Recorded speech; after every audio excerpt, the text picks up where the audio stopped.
O Antigo Egito é uma civilização fascinante, com uma história rica e complexa, incluindo a sua abordagem à vida sexual e a crenças relacionadas. No Antigo Egito, o casamento era uma instituição importante e valorizada. Geralmente, os casamentos eram arranjados e tinham um aspecto prático, como a formação de alianças familiares e a transmissão de propriedades. As famílias eram centrais para a sociedade egípcia, e a estabilidade familiar era altamente valorizada. A fertilidade era uma preocupação central na sociedade, pois a produção de filhos era vista como uma maneira de garantir a continuidade da família e da sociedade. A sexualidade era encarada como uma força positiva, ligada à criação e ao renascimento. Amuletos e objetos relacionados à fertilidade eram comuns, e rituais destinados a invocar a fertilidade eram realizados muitas vezes, envolvendo as entidades associadas à reprodução. Os antigos egípcios viveram há milhares de anos, mas a julgar por alguns costumes íntimos deles, é possível até concluir que foram mais modernos do que as gerações atuais, ou ao menos mais liberais. Nascida há mais de 3.000 anos antes de Cristo, a civilização encarava o sexo sem nenhum tabu e considerava a prática uma parte natural da vida, como comer, beber e dormir. Um dos motivos pelas quais a sexualidade era vista como algo muito natural para com os egípcios era o clima muito quente, que obrigava as pessoas a andarem com pouquíssimas roupas ou até mesmo nuas. Um dos rios mais famosos do mundo tem um valor sagrado para os egípcios, o Rio Nilo. Uma cerimônia marcante dos egípcios antigos tinha a ver com o valor sagrado do sêmen. Os egípcios acreditavam que o deus Atum, aquele que existe por si mesmo, foi formado do nada e teria dado origem aos outros deuses por meio de seu sêmen. Ele teria se masturbado e da ejaculação nasceram outros deuses que o ajudariam a criar e a governar o universo. É por isso que os egípcios consideravam o fluxo do rio Nilo como parte da ejaculação de Atum e entendiam que o faraó tinha que contribuir para manter o rio vivo. E o faraó encabeçava a cada ano uma cerimônia em comemoração ao ato do deus Atum. E isso consistia em ir até a margem do rio e se masturbar ali, tomando todo o cuidado para que o sêmen caísse justamente dentro do rio e não na margem.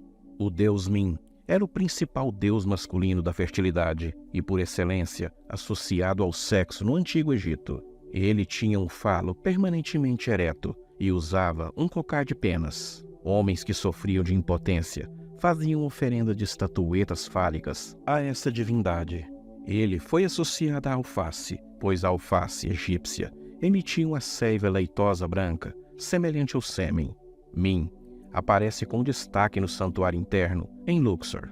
Essas figuras de Min ainda são foco dos ritos mágicos no Egito nos dias de hoje. Homens e mulheres que sofrem de problemas sexuais ou de fertilidade visitam templos antigos e esfregam o falo de Min para superar seus problemas.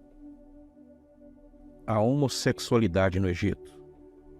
A evidência de relacionamentos entre indivíduos do mesmo sexo no Egito Antigo é escassa e controversa. Existem apenas um caso claro, e esse é o mito de Horus e Seti. Seti e seu sobrinho Horus estavam competindo pelo trono do Egito. Uma noite, Horus finge estar bêbado e Seti decide se aproveitar dele e tenta estuprá-lo. Mas Horus engana, pegando seu sêmen em suas mãos. Outro possível incidente de relações sexuais entre indivíduos do mesmo sexo envolve o rei Pepe II. Ele é o rei governante mais antigo da história. Um papiro fragmentado contém uma história que ele visitava seu general Sazenete, e à noite eles cometiam os atos. Mas talvez o exemplo mais comumente citado do homossexualismo no Antigo Egito seja o túmulo de Nianque-Num e Khnum-Hotep. Os dois irmãos são retratados nas paredes de sua incomum tumba conjunta e de mãos dadas, esfregando o nariz um do outro. Esfregar o nariz era considerada a maneira como o beijo era retratado na arte egípcia antiga. Essas cenas de túmulos geralmente retratam um homem e sua esposa. No entanto, não há evidências concretas de que os dois irmãos tenham se envolvido em qualquer tipo de relacionamento incestuoso. A pornografia no Antigo Egito. Antes dos sites pornográficos e antes de revistas como a Playboy, havia o papiro erótico de Turim. Este papiro mostra um homem de característica baixa e desalinhado, tendo relações sexuais em algumas posições bastante improváveis com a bela mulher. O propósito desse papiro é desconhecido. Na verdade, pode ser uma forma sátira política, pois várias vinhetas mostrando animais em papéis humanos também aparecem no mesmo papiro. Não importa qual seja a interpretação, o papiro erótico de Turim é um dos documentos mais importantes que temos para entender o sexo no Antigo Egito. Relacionamentos incestuosos levaram a sérios defeitos genéticos. No Antigo Egito, as relações incestuosas não eram comuns apenas entre as classes dominantes, mas também entre a população. Hoje, muitos países ocidentais são mais tolerantes a essa prática, que tem sido associada a sérios defeitos genéticos. Por exemplo, o casamento incestuoso entre primos de primeiro grau e irmãos costumam ser aceitáveis, apesar desse tipo de relacionamento apresentar vários riscos à saúde. A atitude em relação ao incesto era bem diferente na Grécia Antiga. Édipo, o personagem mítico grego, sintetizou a atitude como anti-incesto. Além de arruinar a reputação, a acusação de incesto era desaprovada. Os gregos não sabiam das consequências genéticas do incesto, mas acreditavam que os filhos de dois parentes apresentados seriam fracos e inadequados para a sociedade. Entre as consequências das relações incestuosas está o aumento do risco de complicação na gravidez, infertilidade e baixo peso ao nascer. Além disso, a endogamia leva ao aumento da incidência de características recessivas que podem causar sérios defeitos genéticos na prole. Embora não se saiba exatamente por que as relações incestuosas ocorreram no Antigo Egito, os cientistas sabem que resultaram em defeitos genéticos na prole. As mulheres, às vezes, eram retratadas como sedutoras, na literatura e na cultura egípcia. Uma das histórias mais famosas, o Conto dos Dois Irmãos, conta uma história muito semelhante à de José na Bíblia e no Alcorão. O irmão mais novo de Anpu, Bata, morava com ele e sua esposa. Um dia, enquanto trabalhava junto na fazenda, Anpu mandou Bata até a casa para buscar alguns sacos de grãos. A mulher estava trançando o cabelo e, quando viu Bata carregando 5 sacos no ombro, disse que ficou impressionado com sua força. Ela tentou seduzi-lo e ele ficou com muita raiva e a recusou, mas disse a ela que não diria nada a seu irmão mais velho sobre o que havia acontecido. No entanto, a esposa temeu que Bata contaria a seu irmão, então se maquiou para parecer que havia levado uma verdadeira surra. Quando o marido voltou para casa, ela reclamou que foi Bata que tentou seduzi-la. Ela alegou que ele disse para colocar sua peruca, considerada erótica, pois queria dormir com ela, mas ela se recusou. Anpu ficou com raiva e ia matar Bata, mas ele contou a verdade sobre o que aconteceu e cortou seu próprio pênis e jogou na água para provar sua fidelidade, aonde os peixes prontamente o devoraram. Anpu foi para casa e matou sua esposa e alimentou seus cachorros. Magia para atrair o sexo oposto no Antigo Egito. As bonecas de voodoo eram uma das formas mais comuns de lançar magia em tempos posteriores no Egito.